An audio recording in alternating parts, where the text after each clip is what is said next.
The third introductory screencast for the Year 8 Poetry Classics module deals with the Sirens, who we will meet this week as we read more of the Odyssey and of poetry which has been inspired by it. So far, we've watched Odysseus as he's dealt with Polyphemus, has been attracted by, to, and left Circe. She's warned him of the dangers that are to come. Scylla and Charybdis we're not looking at this week. That will crop up at the end of the module when you are looking at passages for the Bardathon, the competition of spoken word that will end the module. In this section we're looking at the Sirens. Here we have a siren in the picture. Don't be put off by the fact that the boat in the picture looks distinctly, medieval at worst. Certainly not something that Odysseus would have recognised. But the idea is the right idea, this female standing on an island, attracting sailors, and here we see she seems to be calling the sea to help her.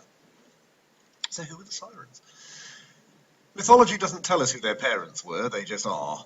And they live on an island in the Mediterranean, and they sing songs of such beauty that sailors fall under their spell and are called to the island, where the Sirens, who, as well as singing songs of beauty, don't look bad, eat them, which is charming, really. So they're a major danger, and Odysseus will find a way to deal with these tormentors. He's been told by Circe what he has to do. Each of his crew are given a little wodge of wax with which they block their ears so they don't hear the song at all. Odysseus, being Odysseus, wants to hear the Sirens, and so that he doesn't come to any danger, orders his men to tie him to the mast so that he can't escape and he can't tell them to stop rowing. They sail past. Homer says there are 2 Sirens.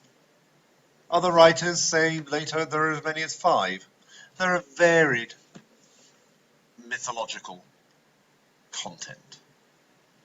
Now, in this week's activities, you're going to be annotating a passage of poetry to spot and explain writers' choices. This will be a proper assessment, a formative assessment.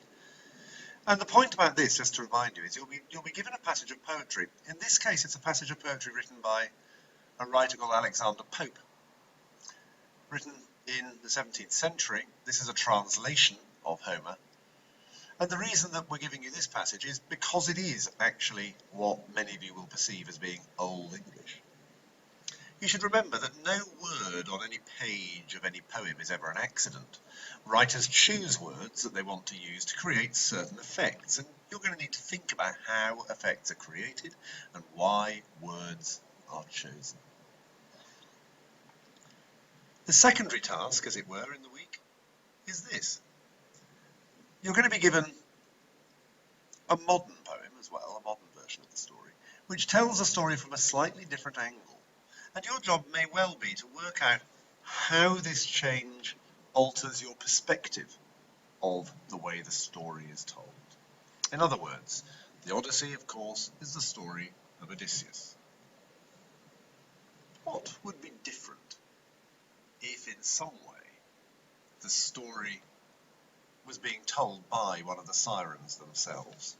That's what you're going to be asked to think about. Now, your thinking task this week is to look at the poem that I have below. This is quite a tricky task, and I'm expecting it to be attempted, and I'm interested to see what people come up with.